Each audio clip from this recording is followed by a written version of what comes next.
আসসালামু আলাইকুম রহমতুল্লাহি ওয়া বারাকাতুহু। চাল পড়া থেকে বাঁচার উপায়।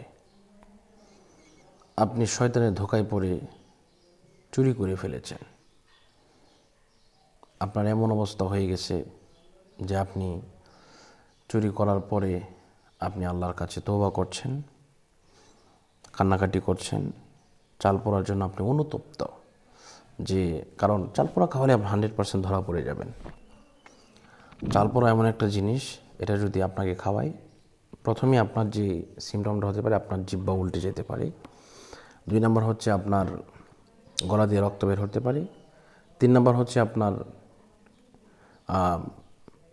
আপনি যে চালটা চাবাবেন এটা শক্ত থাকবে। তো এই 3টি লক্ষণ পাওয়া যায়। তবে হ্যাঁ, আপনি এই 3টি লক্ষণের পরেও আপনি যে কাজটা করবেন, এরপরে আরও বিভিন্ন পড়া আছে, পানি পড়া, তেল পড়া, রুটি পড়া, সরিষা পড়া, এমন ধরনের আয়না পড়া, নাম তোলা, এই সমস্ত বিষয়ও আছে। তদবিরের আপনার সিমটমটা কিন্তু ভিন্ন ভিন্ন। অনেকেই চাল দিয়ে পড়া দেয়, অনেকে সরিষা দিয়ে পড়া দেয়, কিন্তু মন্ত্র একটাই। এখন বিষয়টা হচ্ছে, এই সমস্ত বিষয় থেকে আপনি বাঁচবেন কীভাবে, এটা হচ্ছে বড় বিষয়। আপনাকে বাঁচতে হলে প্রথমে যে কাজটা করতে হবে, তওবা করতে হবে।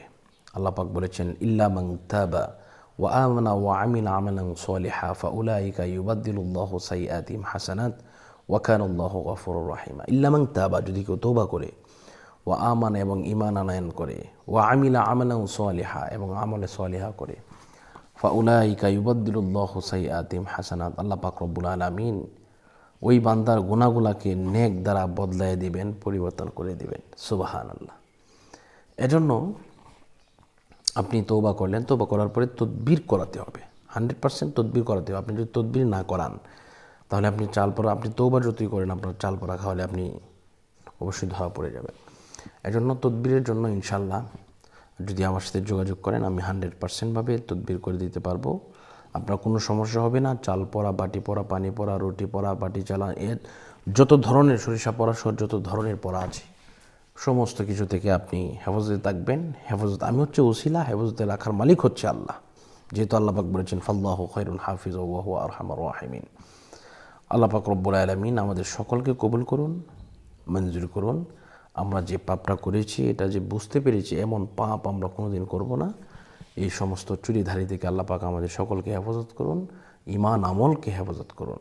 সকলের সুস্বাস্থ্য এবং দীর্ঘায়ু কামনা করে আজকের মতো এই পর্যন্ত বিদায় নিচ্ছি। আসসালামু আলাইকুম ওয়া রাহমাতুল্লাহি ওয়া বারাকাতুহু।